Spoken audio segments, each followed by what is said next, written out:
buying ice cream with my mom going home from kindergarten. Yung buong family namin, like, pumunta kami sa Laguna Hot Spring paggabi. Yun. Tapos nadal namin lahat ng pagkain. So, sa labas ng gate namin, may mga nagbebenta doon ng mga kwek-kwek, fishball, tusok-tusok, scramble. Nung time na yon, favorite ko scramble. So, nasa gate lang kami, nakasabit kami ganyan. Kuya, pabili kami ng scramble! Kasi di kami pwede lumabas. So, nandun lang kami sa gate. Parang yun yung favorite childhood memory ko. Beach. Lahat ng family, lahat ng relatives magkakasama kami. And marami kami magpipinsan. Isa yun sa memorable sa akin kasi sobrang happy lang kami. Naglalaro kami ng mga cousins ko.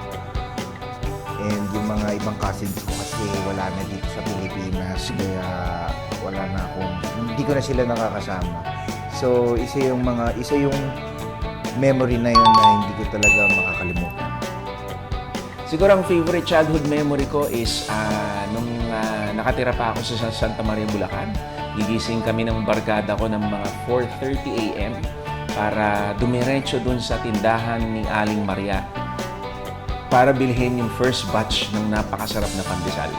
Tapos magbe-breakfast kami ng mga barkading ko nun together. Tapos dire-diretso na yung araw namin.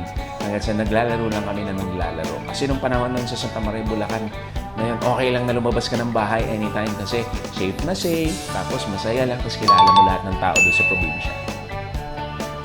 Favorite childhood memory? I will always go back to these, series of memories siya.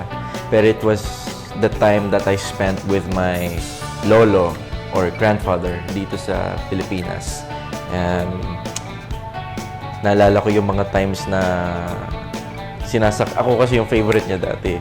Ito yung mga times na sinasakay ako ng lolo ko sa kanyang bisikleta at iniikot niya ako around sa ilog sa may Kalumpang. Going to Baguio to ride horses and then coming down to Manila, we'd go to La Union to the beach. With my brother, my sister, my mom, and my dad. Oh, marami! Yung, dito ko nalaman na mag-aartista ako eh. Kasi may store ang sister ko sa harap ng bahay namin, may boutique. So, sa may eskaparate, meron, ano ba tawag din yung parang accordion na pangsara? Di ba? Pag nakabukas yun, may mga pagitan na ganito sa eskaparate, sa labas. Ako lang mag-isa, tumatawid-tawid ako dyan na nakatayo. Tapos kumakanta ako ng If You Leave Me Now. Tapos luluha ako. Yan ang laro ko. Nagme-make believe. Although hindi ko pa alam. Alam ko lang yung tono na If You Leave Me Now. Di ba parang sad, melancholy, ganyan-ganyan. So, iiyak ako. Tapos uulitin ko ulit. Sa kabila, magkukross naman ako sa kabilang side. Tapos di na iiyak na naman ako. Kakanta ako. Tapos luluha ako. Yun. Siguro mga 5 or 6. Yan ang laro ko. At saka yung merong